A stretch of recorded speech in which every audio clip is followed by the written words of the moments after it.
Hi children, welcome to English with Callum YouTube channel. අද අපි කතා කරන්නේ ඉංග්‍රීසි හොඩියේ 4 වෙනි අකුර D අකුර. එහෙම නැත්නම් ඉංග්‍රීසි හොඩියේ 3 වෙනි consonant letter එක D අකුර. B C D. ඒතර අපි කොහොමද D අකුර නිවැරදිව උච්චාරණය කරන්නේ? අපේ series එකේ ප්‍රධානම කාරණාව තමයි නිවැරදිව වචන උච්චාරණය කිරීම.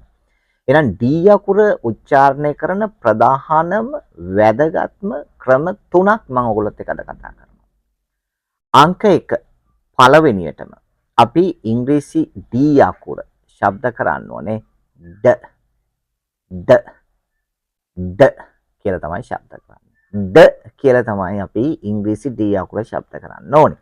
එහෙනම් අපි බලමු ඉංග්‍රීසි වචනයක මුලට D අකුර යෙදුනහම ඉංග්‍රීසි වචනයක මැදට D අකුර යෙදුනහම සහ ඉංග්‍රීසි වචනයක අගට D අකුර යෙදුනහම කොහොමද අපි ඒක ප්‍රොනවුන්ස් කරන්නේ, ශබ්ද කරන්නේ, උච්චාරණය කරන්නේ කියලා.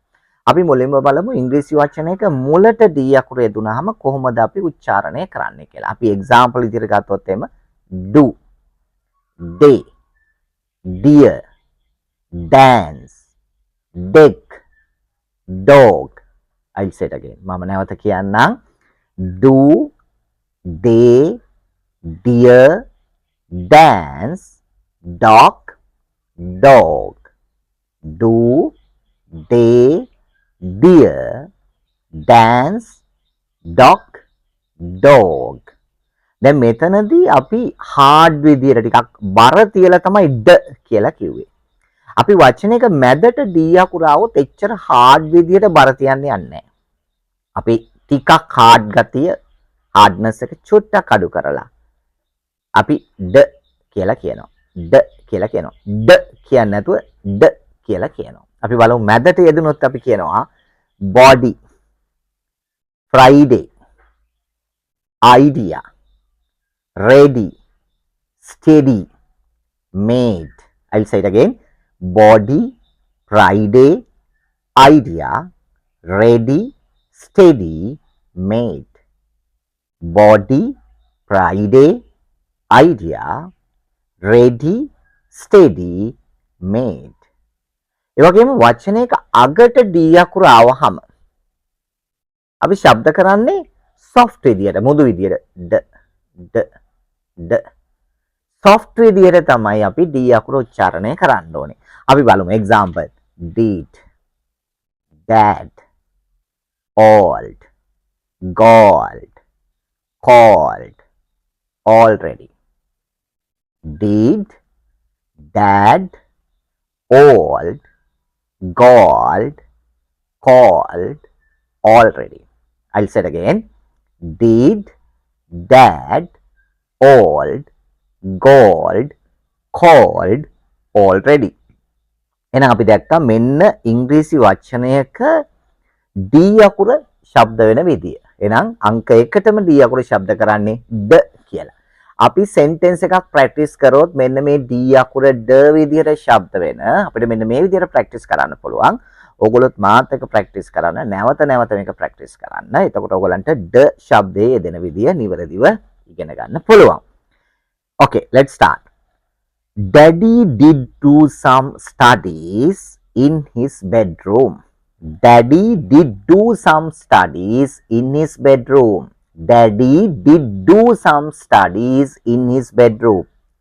මම එමෙට කිව්වොත් Daddy did do some studies in his bedroom. එතකොට ඩ කියන ශබ්දය තිබුණා. අපි දෙවෙනියට ගත්තොත් එමේ Dan's dad did a difficult dance. Dan's dad did a difficult dance. Dan's dad did a difficult dance. Dan's dad did a difficult dance. එක හිමීට කියාගෙන ගියොත් Dan's dad did a difficult dance. Practice කරන්න අපිට practice කරනකොට පුළුවන් නිවැරදිවම මේ D අකුරු කොහොමද ශබ්ද කරන්නේ කියලා කතා කරන්න සහ ඉගෙන ගන්න. අපි ගත්තොත් එහෙනම් පුතේ දෙවෙනියට D අකුර ශබ්ද කරන අංක 2. කොහොමද අපි දෙවෙනියට D අකුර ශබ්ද කරන්නේ? ඒ තමයි අපි D අකුර ශබ්ද කරන දෙවෙනි ක්‍රමය වෙන්නේ ට ට ඉට් ශබ්දය. ට කියන ශබ්දය. ඒක ටිකක් අන්කොමන් වගේනේ. අපි බලමු කොහොමද වෙන්නේ කියලා.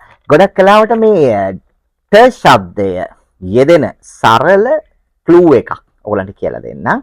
ඔයගොල්ලෝ දන්නවා මේ ඉංග්‍රීසි භාෂාවේ සිම්පල් පාස්ට් ටෙන්ස් එක verb වල ක්‍රියාපද වල සිම්පල් පාස්ට් ටෙන්ස් හදාගන්න විදිහක් තියෙනවා රෙගියුලර් verbs එක්ක. ඒ කියන්නේ ඒකාකාරී ක්‍රියාපද එක්ක.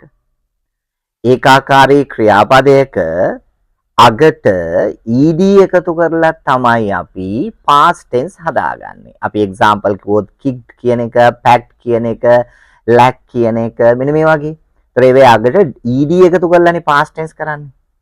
මෙන්න මේ වගේ අවස්ථාවක ගොඩක් වෙලාවට අන්න ඒ වගේ regular verb එකක simple past tense හදන්න කලින් අර regular verb එක අන්තිම අකුරු දෙක last two letters consonant වෙලා අන්තිම අකුර නිශ්ශබ්ද වෙනවනම් තවත් තේරෙන භාෂාවෙන් කිව්වොත් ක්‍රියාපදයේ අන්තිම අකුරු දෙකේ තියෙන්නේ consonant දෙකක් ඒකෙත් අන්තිම අකුර නිශ්ශබ්දයි අන්න ඒ වගේ වෙලාවක ed එකතු වුනහම අර d අකුර අගට එකතු වෙන d අකුර අපි ශබ්ද කරන්නේ ට කියලා. දැන් එක්සැම්පල් එකක් අපි ගමුකෝ.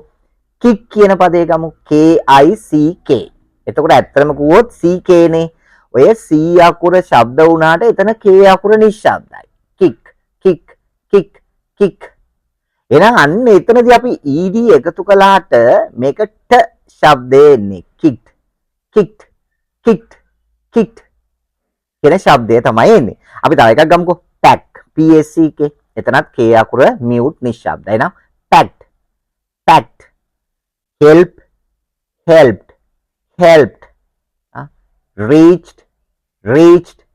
reached ඔන්න තව එකක්.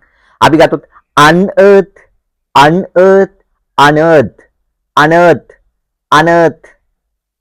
ට ශබ්දය තමයි යෙදෙන්නේ. හැබැයි මතක තියාගන්න ක්‍රියාපදයක් තියෙනවා මේ want කියලා. want. එතන t අකුරක් තියෙනවනේ අග. ඔන්න හොඳ පොයින්ට් එකක්. t අකුරු දෙකක් ආපු තැනක එතනදී ආපහු සැරයක් t කියලා ශබ්ද වෙන්න විදියක් නැහැ. එහෙනම් t අකුරට පස්සේ ed යෙදුනහම ඒක it කියලා ශබ්ද වෙන්නේ නැහැ. එතනදී ශබ්ද කරන්න ඕනේ it කියලා. දැන් want එහෙනම් ඒකට ed දැම්මම wanted නෙමෙයි. wanted වැරදි.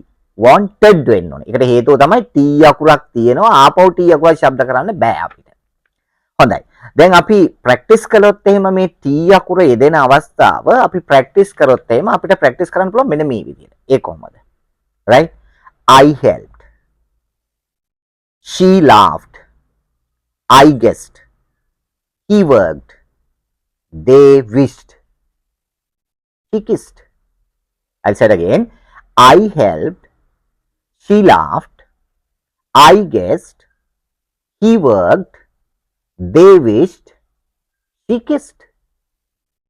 මේ හැමතැනම අපි ශබ්ද කරේ d අකුර ට කියලා තමයි ශබ්ද කරේ ඒ හැම අවස්ථාවකම.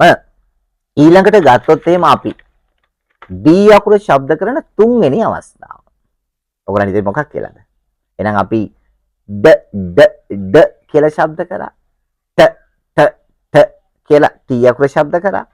අපි තුන්වෙනුට ශබ්ද කරන්න යන්නේ j හරි නිකන් ජේම්ස් කියනකොට අපි ජේම්ස් කියනකොට j එහෙනම් ඔන්න t අකුරේ j කියන සවුන්ඩ් එකක් තියෙනවා. දැන් හොඳම උදාහරණය තමයි ඔයගොල්ලෝ දන්නවා soldier ඔක ශබ්ද කරන්නේ soldier නෙමෙයිනේ. soldier dir. ඔන්න මතක තියාගන්න. එහෙනම් d අකුරේ j ශබ්දයක් තියෙනවා. ඔක තවත් ඉදිරියට කිව්වොත් එහෙම ඉංග්‍රීසි වචනයක මේ d අකුරත් එක්ක g අකුර.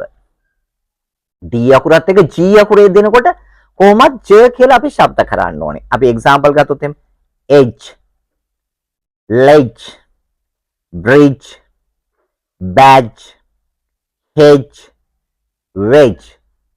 නැවත කිව්වොත් edge, ledge, bridge, badge, hedge, wedge. H ledge bridge, badge hedge wedge. ඔකම D G. ඒතකොට ශබ්දේ J. ඊළඟට D අකුරත් එක්ක J අකුරක්. D අකුරත් එක්ක J අකුරක් යෙදුනොත් ඒ ශබ්ද කරන්නේ J කියලා. adjust, adjust, adjective, adjective, adjust, adjective, adjust, adjective. මතක දෙන්නේ. හරිද? ඒතර එතන D අකුර ශබ්ද වෙන්නේ J කියලා. D අකුරත් එක්ක J අකුර යෙදුනම. තව එකක් තමයි D අකුරත් එක්ක U අකුර යෙදුනොත්. D අකුරත් එක්ක U අකුර යෙදුනොත් ඒත් අපි ශබ්ද කරන්නේ J කියලා. J කියලා. individual, individual, individual, procedure, procedure, procedure, education, education, and graduate, graduate, graduate. මතක තියාගන්න D අකුරත් එක්ක U අකුර යෙදුනාමත් පුතේ අපි ශබ්ද කරන්නේ J කියලා. අපි බලමු වාක්‍ය කීපයක් ප්‍රැක්ටිස් කරමු බලන්න. මෙන්න මේ විදිහට the soldier gradually adjusted the bridge. The soldier gradually adjusted the bridge. The soldier gradually adjusted the bridge. මම slowly කිව්වොත් එහෙම the soldier gradually adjusted the bridge. The lodge was near the edge of the ledge. The lodge was near the edge of the ledge. Slowly keyword.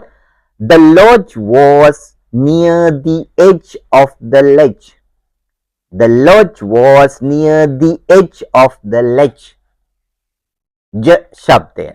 ඊළඟට අපි කතා කරමු ඔන්න ප්‍රධාන අවස්ථා තුනක් කතා කරා ඩ කියලා දුන්නා, ට කියලා දුන්නා සහ j කියලා දුන්නා.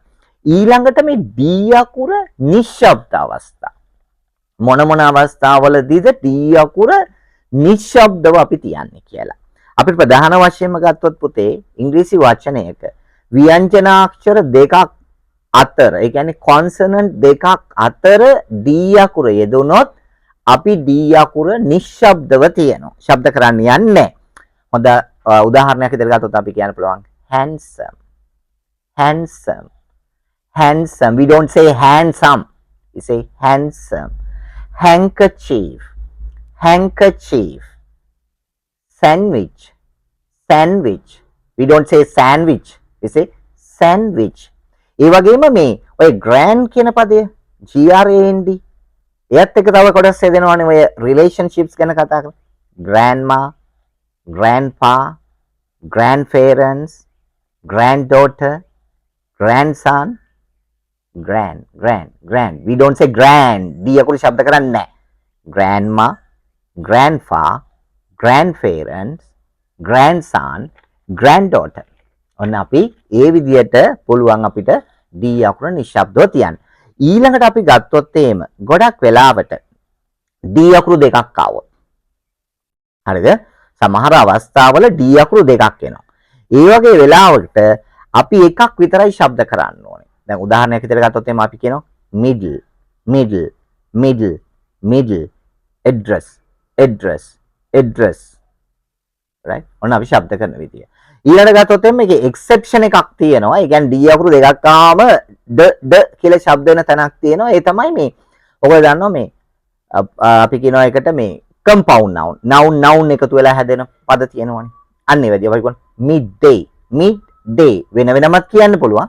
එකක් විදිහටත් කියන්න පුළුවන්. ඒ වගේම තමයි headdress, headdress. මෙන්න මේ වගේදී නම් අපි D අකුරු දෙකම වෙන වෙනම ද කියලා ශබ්ද වෙනවා. අපි ප්‍රැක්ටිස් කරලා බලමු සෙන්ටෙන්ස් එකකට. Dan the dinosaur danced until he died of dizziness. Dan the dinosaur danced until he died of dizziness. ඊළඟට අපි ගත්තොත් එම මේ D අකුර හොඳට ප්‍රැක්ටිස් කරන්න පුළුවන් තැනක් තමයි ද කියන එකට අර ක්‍රියාපද තියෙනවනේ D verbs, do verbs කියලා කියන්නේ. Do, does, doing, did, done. Do, does, did, doing, did, done. එහෙනම් මෙන්න මෙතනත් අපිට පුළුවන් D අකුර ඩ කියන විදිහට හරියට ශබ්ද කරන්න.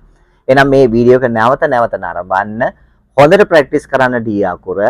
ඔයගලන්ට C අකුර බලන්න ශබ්ද කරන විදිය බලන්න බැරි වුණා නම් description box එකේ අපි C අකුරේ link එක දානවා. ඒක නරඹන්න. ඊට කලින් තියෙන A සහ B අකුර අපි කොහොමද ශබ්ද කරේ කියන එකත් අපි දානවා. right? practice කරන්න. good luck. see you again.